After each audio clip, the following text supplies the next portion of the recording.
Perkenalkan, nama saya Triano Widinugroho dengan nomor induk mahasiswa 1903047. Nama saya Lutfi Asyanur Salima dengan NIM 1901941. Nama saya Dwi Anita dengan NIM 1906003. Perkenalkan, nama saya Fadila Alivia dengan NIM 1900925. Perkenalkan, nama saya Yasfa Izati Fasiha dengan NIM 1901198. Nama saya Nur Haitul Lubis dengan NIM 1905691. Assalamualaikum warahmatullahi wabarakatuh. Di sini saya akan membahas tentang definisi kelainan bicara dan bahasa. Kelainan bicara atau bahasa adalah adanya masalah dalam komunikasi dan bagian-bagian yang berhubungan dengan seperti fungsi organ bicara, keterlambatan, dan kelainan yang mungkin bervariasi dari yang ringan atau tidak ada pengaruhnya terhadap kehidupan sehari-hari dan sosialisasi, sampai yang tidak mampu untuk mengeluarkan suara atau memahami dan mempergunakan bahasa. Walaupun hanya sebagian kecil anak-anak dengan kelainan bicara dan bahasa yang termasuk sangat berat, akan tetapi bagaimanapun, karena pentingnya bahasa dan keterampilan berkomunikasi dalam kehidupan anak-anak, meskipun ringan atau sedang, hal tersebut tuh dapat mengganggu kehidupan sang anak-anak dari keseluruhan aspeknya. Hal tersebut juga sangat berpengaruh besar akan kehidupan dan pertemanannya, di mana kadang-kadang mereka dapat terisolasi dari teman-temannya dan lingkungan pendidikannya. Nah, kelainan komunikasi dan bahasa juga dapat timbul sebagai dampak dari adanya kelainan kognitif, neurologis, dan fisik. Nah, definisi yang dikeluarkan oleh IDEA atau The Individuals with Disabilities Educate Age tentang anak-anak dengan kesulitan bahasa dan bicara adalah anak-anak itu termasuk kategori ini apabila mereka itu mempunyai kelainan komunikasi seperti gagap, kelainan artikulasi, dan kelainan bahasa atau kelainan suara yang secara nyata berpengaruh terhadap kinerja pendidikan mereka. Nah, The American Speech Language Hearing Association mendefinisikan kelainan komunikasi sebagai adanya kelainan dengan menunjukkan ketidakmampuan menerima, menyampaikan proses, dan juga memahami konsep-konsep atau simbol-simbol verbal, non-verbal, dan gambar. Kelainan komunikasi ini juga mungkin muncul jelas pada proses mendengar, berbahasa, dan berbicara. Nah, oleh karena itulah banyak sekali anak yang mengalami penderita kelainan berbicara ini tuh membutuhkan perhatian khusus dari seorang gurunya agar mereka itu bisa tidak terisolasi seperti yang didampakkan menurut idea tersebut. Yang pertama itu ada spektrum autisme. Kenapa spektrum autisme bisa masuk ke dalam gangguan berbahasa? Karena pada umumnya anak yang mengidap gangguan spektrum autisme ini memiliki keterlambatan terhadap belajar berbahasanya dan mereka itu tidak memiliki kemampuan berkomunikasi dengan orang lain. Yang pertama itu ada ADD dan ADHD. ADD sendiri itu merupakan Attention Deficit Disorder dan ADHD sendiri itu merupakan Attention Deficit Hyperactivity Disorder. Mereka itu memiliki kesamaan, yaitu sulit untuk memahami instruksi ataupun perintah yang diberikan. Nah, untuk ADD sendiri itu mereka sulit sekali untuk mengingat sesuatu dan sulit untuk memahami apa yang dibicarakan oleh orang lain. Yang kedua itu ada Pervasive Development Disorder. Penyandang gangguan ini memiliki kesulitan semantik pragmatif dalam berkomunikasi dengan orang lain. Selain itu, penyandang gangguan ini memiliki kesulitan terhadap memahami kalimat kompleks, figuristik, ataupun instruksi berganda. Yang ketiga itu ada Asperger Syndrome. Orang yang memiliki gangguan ini tuh sulit sekali untuk memahami mimik wajah seseorang ataupun body language dari lawan bicaranya. Selain itu, mereka pun kesulitan dalam memahami kalimat yang mengandung metafora ataupun kompleksitas bahasa lainnya. Yang keempat itu ada Read's disorder. Orang yang menyandang gangguan ini itu memiliki keterhambatan dalam pemerolehan kata. Yang kelima itu ada childhood disintegrative disorder. Pada umumnya anak yang mengalami gangguan ini memiliki perkembangan yang cukup baik pada usia 1-2 tahun. Umumnya 2 tahun pertama itu mereka memiliki kemampuan yang cukup baik dari mulai berkomunikasi, bermain, ataupun sosial. Akan tetapi sebelum umur mereka 10 tahun, kemampuan itu hilang. Yang sudah pasti hilang itu kemampuan berbahasa, kemampuan sosial, dan kemampuan motorik mereka. Anak pengidap gangguan ini sudah pasti kehilangan kemampuan berbicara. Selain itu pun anak mengalami kemunduran yang sangat signifikan dalam berbahasa, dan anak pengidap gangguan ini melakukan komunikasi secara nonverbal. Yang kedua itu ada apreksia lisan. Untuk anak penyandang ini, mereka cenderung kesulitan untuk mengucapkan ujaran dengan jelas, karena terkadang mereka itu menghilangkan fonem di dalamnya. Dan yang kedua itu mereka tidak menyebutkan huruf konsonan dengan benar. Dan yang ketiga itu mereka sulit sekali untuk mengikuti kalimat kompleks ataupun kalimat tidak kompleks. Nah, akan tetapi selain itu anak dengan gangguan ini tuh memiliki kemampuan memahami bahasa dengan baik. Meskipun terkadang anak ini sulit sekali untuk memahami bahasa ekspresif, atau bisa dibilang anak dengan gangguan ini tertinggal dalam bahasa ekspresifnya. Yang ketiga itu ada disleksia. Untuk anak pengidap disleksia ini cenderung mereka itu kesulitan untuk mengenali kata dengan utuh. Selain itu juga mereka kesulitan untuk mengenali bunyi. Yang keempat itu ada gagap. Nah, biasanya hal umum yang sering kita temukan pada orang gagap itu adalah mereka itu selalu merepetisi kata, dan selain itu pengucapan kata yang mereka ucapkan itu kadang terputus-putus atau terjeda.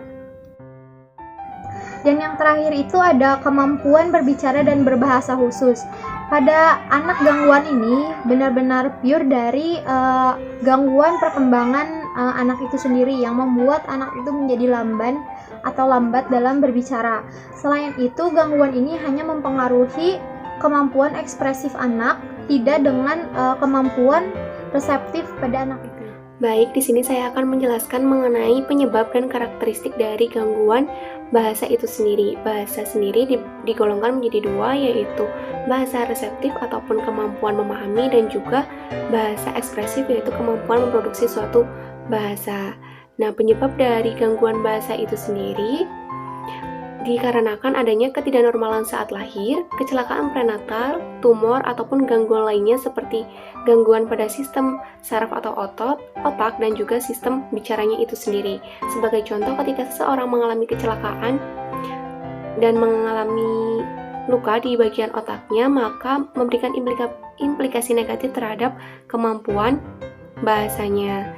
Contoh lainnya yaitu ketika seseorang mengalami penyakit meningitis, maka kemungkinan besar akan mengalami penurunan pada sistem pendengarannya.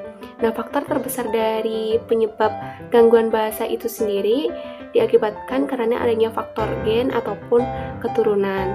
Siswa dengan gangguan bahasa memiliki kemampuan yang kurang dalam memahami perkataan dan mengekspresikan apa yang dipikirannya. Kemampuan bahasa ekspresif ataupun kemungkinan yang menyertainya seperti tata bahasa, kemampuan dalam pengulangan kata, struktur kata, dan perbendaharaan kata itu sendiri. Selain itu, untuk kemampuan bahasa reseptif termasuk di dalamnya yaitu kemampuan menanggapi ataupun mengabstraksikan. Nah, ketika seorang siswa kurang bisa dalam menanggapi perintah yang diberikan oleh gurunya, maka kemungkinan besar siswa tersebut mengalami gangguan pada bahasa reseptifnya.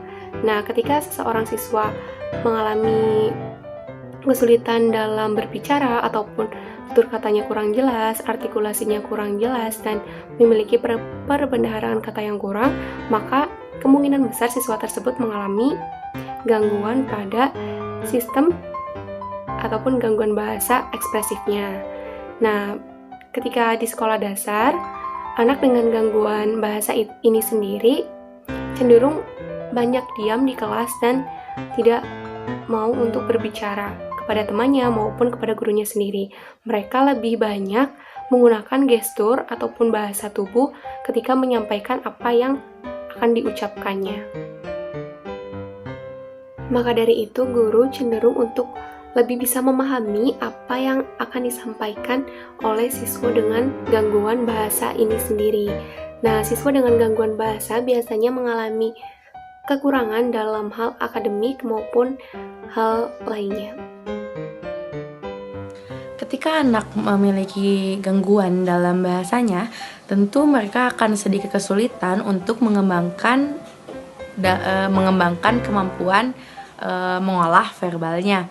Jadi disinilah tugas guru untuk menstimulus anaknya agar bisa mampu mengembangkan kemampuan dalam kosakatanya. Nah, di sini terdapat beberapa metode yang akan saya paparkan. Pertama, seorang guru bisa melakukan permainan secara tiba-tiba. Nah, permainan secara tiba-tiba ini didasarkan berarti tidak direncanakan ya. Nah, kalau misalnya tidak direncanakan kayak gini, lebih memperhatikan ke situasi dan kondisi yang ada dan tindakan siswa, terutama tindakan siswa ya. Nah, misal siswa sedang melakukan melempar bola. Nah, guru itu bisa menginstruksikan kayak gini. Misalnya guru mencoba melakukan lempar bola, lalu setelah melempar guru itu bilang lempar. Nah, jadi dengan secara tidak sadar siswa itu bakalan mengikuti kalau ini sedang dia melempar, jadi lagi dilempar lalu bilang lempar. Nah, seperti itu. Lalu yang kedua, lomba menamai benda. Lomba menamai benda ini guru bisa mengumpulkan beberapa kartu yang berisikan gambar. Nah, gambarnya itu kita usahakan yang disukai oleh anak-anaknya, supaya anak-anaknya lebih tertarik untuk bermain permainan tersebut. Nah, kita instruksikan kalau misalnya nanti anak lari dari sini terus ke sini dan menempelkan tangannya ke gambar yang sudah ditempelkan di dinding oleh gurunya. Misal nih, guru contohkan dari sini lari, lalu kucing, berarti tempelkan yang ada gambar kucingnya mana. Oke. Lalu selanjutnya dengan lagu atau nyanyian. Nah, dengan lagu atau nyanyian ini biasanya anak-anak itu lebih suka dengan lagu atau bernyanyi-nyanyi. Nah, bisa kita mulai dari yang lagu yang kecil-kecil dulu, dari Topi Saya Bundar atau Kalau Kau Suka Hati Tepuk Tangan. Nah, dari situ anak tuh sudah mulai mengolah kata-katanya yang dia dapatkan dan mencontohkan dari apa yang guru sudah praktekkan. Dan biar lebih asik lagi nih, guru itu bisa melakukan dengan gerakan-gerakan. Dan apalagi anaknya kalau misalnya kita ganti liriknya dengan nama anak tersebut, jadi itu anak lebih tertarik untuk mengikuti kegiatan tersebut. Jadi pada intinya dalam menggunakan metode-metode pembelajaran bagi anak yang memiliki gangguan dalam bahasanya itu, guru dituntut untuk mampu mengetahui segala situasi dan kondisi yang ada. Dan setelah guru mampu menghadapi situasi dan kondisi yang ada tersebut, guru itu juga dituntut harus mampu cepat tanggap untuk mengambil langkah selanjutnya, hal apa yang harus dilakukan oleh guru tersebut. Nah, kemudian guru juga bisa melakukan eye to eye kepada anak tersebut. Kan kalau misalnya mulai dari mata ke mata, anak itu lebih cenderung patuh untuk mengerjakan instruksi-instruksi yang telah guru perintahkan.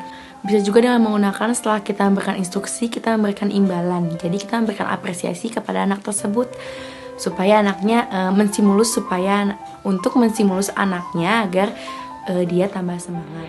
Baik, selanjutnya kelainan berbahasa di sini dapat mempengaruhi prestasi dan perilaku siswa di sekolah. Mungkin ada beberapa siswa yang masih memerlukan terapi artikulasi, atau siswa lain yang masih membutuhkan bantuan dari alat bantu, atau mungkin alangkah lebih baiknya adanya program intensif dalam pengembangan kemampuan fonem siswa. Nah, dalam hal ini sekolah dapat menerapkan atau menyediakan layanan bahasa dan pembelajaran kemampuan pengenalan huruf kepada siswa. Nah, dalam pelaksanaannya di sini butuh adanya kontribusi para ahli bahasa yang bekerja sama dengan guru kelas atau guru khusus dalam menjamin siswa untuk mendapatkan bantuan komunikasi sedini mungkin yang akan berpengaruh dalam pengembangan keterampilan berbahasa dan pengenalan huruf mereka. Ahli bahasa di sini juga harus berinisiatif, berdiskusi dengan guru-guru untuk mengetahui kebutuhan siswa dan langkah apa yang harus dilakukan ke depannya dalam menangani siswa berkelainan bahasa tersebut. Pada pelaksanaannya di sini juga harus ada ancang-ancang atau persiapan dari seorang guru dalam menghadapi siswa yang memiliki kelainan berbahasa tadi, seperti menguatkan hubungan antara bahasa lisan dan keterampilan pra mengenal huruf, lalu memberikan intervensi yang berhubungan dengan kesadaran fonem dan ingatan pada anak, lalu juga menganalisis penggunaan bahasa yang mungkin sering ditemukan dalam buku bacaan atau dalam bahasan atau media yang nantinya akan digunakan dalam proses pembelajaran, dan juga dibutuhkan kemampuan dalam menganalisis kebutuhan siswa yang mengalami kelainan bahasa tersebut.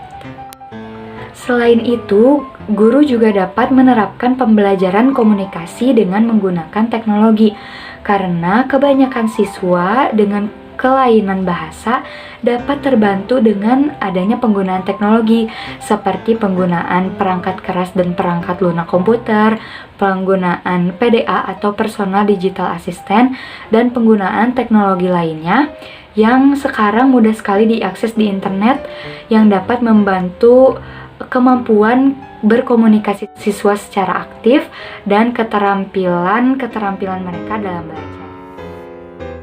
Saya akan menyampaikan mengenai metode pengajaran guru kepada siswa yang mengalami gangguan bahasa. Dalam pengajarannya, ada beberapa metode yang digunakan. Di antaranya, ada milieu atau lingkungan. Jadi penerapannya itu dengan cara membicarakan objek kejadian dan hal menarik bagi anak, mengajak mereka untuk sering berkomunikasi, baik itu meniru, mengulangi permintaan, atau mengklarifikasi pernyataan. Lalu ada modeling. Modeling itu penerapannya dengan cara mengamati minat anak. Bila ia tertarik pada suatu objek, contoh ia tertarik sama jambu nih, terus kita minta mereka untuk ucapkan jambu atau minta mereka untuk mengatakan ingin jambu. Bila anak menirukan dengan benar, maka berikan mereka pujian. Namun bila ada yang keliru, maka minta ia untuk mengulangi permintaannya. Lalu ada main model prosedur. Nah, penerapannya itu dengan cara mengajarkan anak untuk memperhatikan lawan bicara, sering mengajak mereka mengobrol dan merespon permintaannya. Saat anak tertarik pada sesuatu, maka tanyakan kepadanya apa yang kamu sukai. Lalu ada incidental teaching procedure. Nah, ini tuh kayak ambil saat yang paling efektif, contohnya kayak saat makan, waktu peralihan, atau aktivitas seni. Nah, penerapan itu contohnya, aku lapar, di meja makan ada ayam goreng, bakwan, dan sayur sop. Aku ingin menggunakan sendok untuk makan, tolong ambilkan sendok untukku. Terima kasih.